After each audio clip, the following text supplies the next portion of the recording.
حضرت اسامہ بن زید رضی اللہ تعالی عنہ روایت کرتے ہیں نبی پاک صلی اللہ تعالی علیہ وسلم نے ایک مرتبہ مجھ کو گوشت کا پیالہ دیا اور فرمانے لگے کہ جاؤ حضرت عثمان غنی کو دے آؤ۔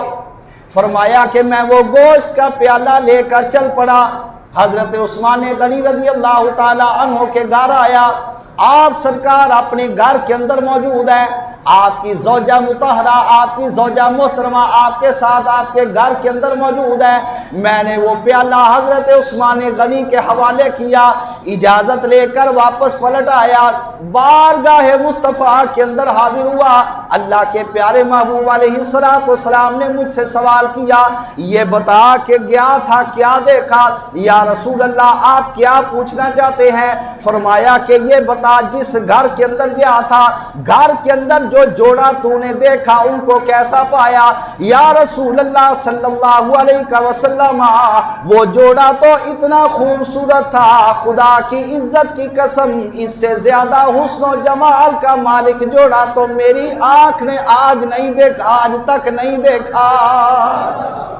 تو حضرت عثمان غنی رضی اللہ تعالیٰ عنہ فقط شرم و حیا کے مالک ہی نہیں تھے، شرم و حیا کے ساتھ ساتھ رب تعالیٰ نے ظاہری حسن و جمال بھی اتنا عطا کر دیا تھا، اتنا دے دیا تھا کہ دیکھنے والے عرض کرتے ہیں میرے آقا کہ میں نے اتنا حسن و جمال والا آپ کی ذات کے بعد آج تک نہیں دیکھا۔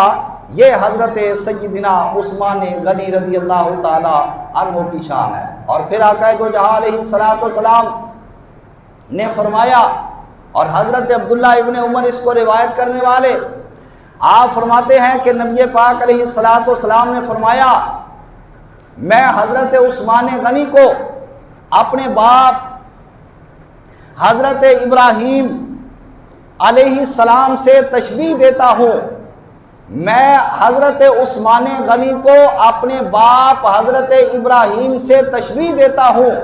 اس کا کیا مطلب ہے کہ حضرت عثمان غنی رضی اللہ تعالی عنہ کی زیارت کی جائے، ان کے چہرے کو دیکھا جائے تو حضرت ابراہیم خلیل اللہ کی یاد تازہ ہو جاتی ہے۔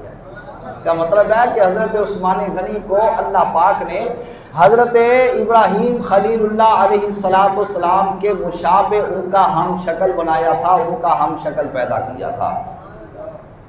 پوری زندگی پاک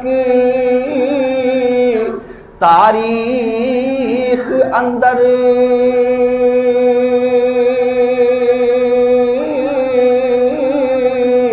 تابا مثل مہتاب عثمان دیے، حسن ویکھ ستارے بھی چھپ جاون،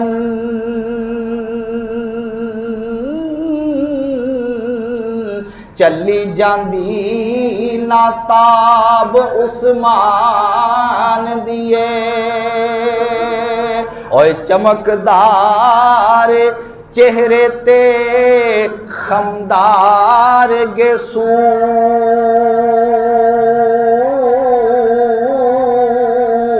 ابرو چنے وانگو سرمگی اکھاں تے شاندار رفتار سبحان اللہ،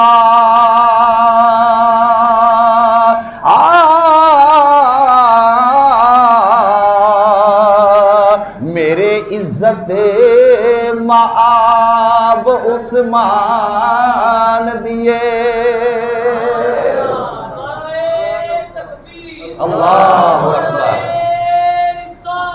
یا رسول اللہ، یا رسول اللہ، حق جاریہ۔